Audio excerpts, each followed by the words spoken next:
Hello friends, स्वागत है आपका एक बार फिर से आपके अपने लीगल चैनल में। मैं हूं एडवोकेट सनी शर्मा। दोस्तों, आज के इस वीडियो में हम बात करने वाले हैं एक बहुत ही इंपॉर्टेंट पहलू की। जैसे कि मान लेते हैं आपके ऊपर 498 का केस हो गया, और 498 के केस में होता क्या है, इनिशियली जब चार्जशीट फाइल हो जाती है तो लड़के को लगता है कि मेरे समन हो जाएंगे। लेकिन रियलिटी क्या है कि मोस्ट ऑफ द स्टेट्स में, अधिकतर जगहों में क्या होता है कि समन ही समन करने में 3 महीना, 6 महीना और कई बार साल भर भी निकाल देते हैं। यानी आपको समन कोई प्राप्त नहीं होता। अब आपका क्वेश्चन होता है कि समन से पहले क्या मुझे कोर्ट में अपियर होना चाहिए या फिर समन की वेट करनी चाहिए। ऐसा तो नहीं होगा कि पीछे पीछे कुछ हो जाए और मेरे वारंट आ जाए, पुलिस घर पे आ जाए, मुझे गिरफ्तार कर ले, ऐसा तो नहीं होगा। अब इन सब चीज़ों का क्या समाधान होता है? देखिए, आपको सबसे पहले अवेयर रहना होता है। जब आपकी चार्जशीट फाइल होती है कोर्ट में, तो आपको चार्जशीट की कॉपी निकालनी होती है। चार्जशीट के आधार पर ही जो मैजिस्ट्रेट साहब होते हैं वो कॉग्निजेंस लेते हैं, यानी आपको कॉग्निजेंस ऑर्डर की भी कॉपी निकालनी होती है, ताकि आपको एक्चुअल में ये पता चल सके जो कंटेंट चार्जशीट का है वही कॉग्निजेंस ऑर्डर का भी है। मतलब उन्हीं ही धाराओं में मैजिस्ट्रेट साहब ने भी कॉग्निजेंस लिया है। कम ही केस में ऐसा होता है, लेकिन कई बार हो जाता है कि मैजिस्ट्रेट साहब कुछ धाराओं को हटा देते हैं या कुछ धारा को ऐड भी कर सकते हैं, या ऐसा कुछ हुआ तो नहीं है, वो सब आपको कॉग्निजेंस ऑर्डर से पता चलेगा। तो ये दो डॉक्यूमेंट होते हैं जिनका आपको प्राइमरी नीड होती है। तो आप इसकी कॉपी निकालेंगे तो आपको समझ में आएगा। अब आपके पास यहाँ से आगे दो ऑप्शन है। यदि आप जाना चाहते हैं हाई कोर्ट में क्वेश्चन के लिए, फिर तो आप क्वेश्चन के लिए चले जाए और एक स्टे एप्लीकेशन लगा दें। लेकिन कुछ जगहों पे ऐसा होता है स्टे भी नहीं दिया जाता। अभी रिसेंटली मेरा एक मामला था, उसमें लड़के को ये बोला कि इस मामले को हम पहले मीडिएशन में डालते हैं, फिर हम आपको स्टे देंगे।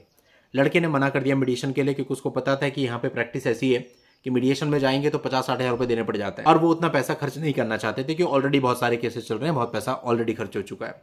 तो कोर्ट ने स्टे ही देने से मना कर दिया, बोला ठीक है हम स्टे नहीं देते। फिर तो इस प्रकार की भी स्थिति आ जाती है, या ऐसी और कोई परिस्थिति जनरेट हो गई जिसमें आपको नीचे की कोर्ट में स्टे नहीं मिलता। तो फिर होता क्या है कि नीचे की प्रोसीडिंग भी चल रही है और ऊपर से क्वेश्चन भी चल रही है, और मैक्सिमम टाइम आपको वैसे स्टे मिल जाता है। अगर स्टे मिल गया तो नीचे की प्रोसीडिंग रुक जाएगी, फिर आप क्वेश्चन में ही फाइट करते रहिए जब तक वो फाइनल नहीं होती। वहाँ से रिजल्ट आने के बाद आपके पास दो ऑप्शन होते हैं। नेगेटिव आता है तो आपको फिर ट्रायल चलाना पड़ेगा, या फिर आप सुप्रीम कोर्ट में क्वेश्चन के लिए जा सकते हैं। अब ये तो हो गई क्वेश्चन की बात। लेकिन अगर चार्जशीट और कॉग्निजेंस ऑर्डर लेने के बाद आपको ऐसा लगता है कि मुझे इस केस को चलाना है, यानी मुझे ट्रायल फाइट करना है, तो अब आपको कितना टाइम वेट करना चाहिए? क्या इस चीज़ के लिए वेट करना चाहिए कि जब समन आएंगे मैं तभी जाऊंगा, या फिर वारंट का वेट करना चाहिए, या फिर मतलब कुछ और? देखिए, मेन चीज़ है कि आप वेट कर रहे हैं समन का। हो सकता है समन आपको 6 महीने में आए, हो सकता है साल भर में आए। बहुत से स्टेट हैं जहाँ साल साल, 1.5 साल के बाद समन आते हैं। तो जो साल 1.5 साल है वो आपका पूरा का पूरा व्यर्थ ही जा रहा है अगर आपको ट्रायल लड़ना है। तो ऐसा आपको नहीं करना है, क्योंकि इसमें नुकसान आपका ही है, केस आपका लंबा चलेगा। एक मामले में एक लड़के ने 2016 से 2022 तक कुछ नहीं हुआ, मतलब समन हो गए थे, समन पे हो गए नहीं, फिर वारंट चलते रहे, फिर नॉन बेलेबल वारंट चलते रहे, तो 2022 में जाकर के जब पुलिस आई तब वो अपियर हुए। यानी आप देख लीजिए, 4 और 2 6 साल, 6 साल केवल समनिंग में ही खराब हो गए। तो ये जो समय खराब हुआ ये तो लड़के का ही खराब हुआ ना, और केस अब उतना ही लंबा चलेगा 2022 से, तो उसका मतलब वो केस शुरू ही हो रहा है। तो आपको ऐसा नहीं करना। अगर आपकी चार्जशीट आ गई, कॉग्निजेंस ऑर्डर आ गया, आप ऑनलाइन चेक कर सकते हो कि उसमें अगली डेट क्या पड़ी है, और जो भी उसमें अगली डेट पड़ी है उससे पहले पहले जा करके अपनी रेगुलर बेल ले लो।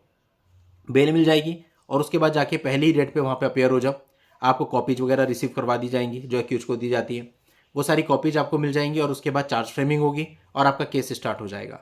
तो आपके लिए बेहतरी इसमें है कि जितना जल्दी आप इस केस को स्टार्ट करवा लें उतना आपका टाइम बचता है, क्योंकि वैसे भी आपको पता है 498 केस की कोई लिमिट नहीं होती। प्रोसिक्यूशन अपने एविडेंस पे कई बार 5 साल, कई बार 10 साल लगा देता है, और केस को चलते चलते कई बार 15 साल बाद, कई बार 20 साल बाद भी जजमेंट आता है। ऐसे बहुत तमाम प्रकार के वीडियोस हमने ऑलरेडी इस चैनल पे बनाए हुए हैं, जिनसे आप वो टाइमलाइन देख सकते हो।